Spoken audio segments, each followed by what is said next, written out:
ঘাটেন আমি এটা এখানে রেখে দিচ্ছি। এটা হচ্ছে ডাল ঘুটনি। আচ্ছা, এটা হচ্ছে ডাল ঘুটনি। দেখতে কিন্তু খুব সুন্দর, আপনারা দেখতে পাচ্ছেন।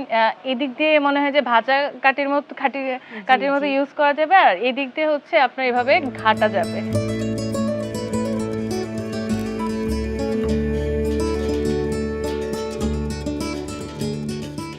লবণটা এখনই দিয়ে দিই। এখনই লবণটা দেওয়া হবে।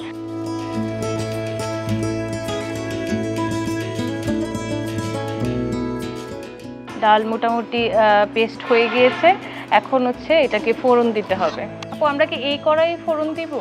না আপু, আমি কড়াইটা হচ্ছে চেঞ্জ করে অন্য কড়াইতে ফোড়ন দিব। আচ্ছা ঠিক আছে। এখন লাগবে আমার তেল।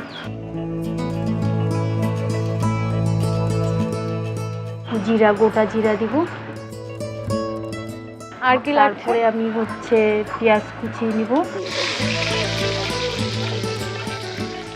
আর কি লাগছে? আমি হচ্ছে দিব কাঁচামরিচ।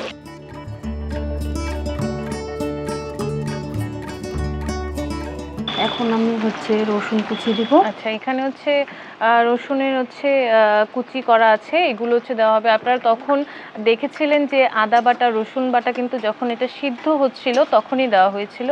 এখন হচ্ছে এটা ফোড়নে রসুন কুচিটা দেওয়া হবে।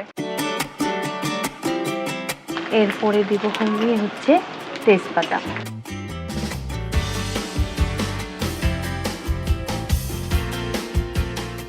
এখন হচ্ছে দর্শক ডালটা দিতে হবে। আমি ডালটা দিয়ে দিলাম। ডাল হচ্ছে দেওয়া হয়েছে, আবার সাথে সাথে একটু না নাড়ালে তেলটা কিন্তু সম্পূর্ণ ডালে হচ্ছে হবে না।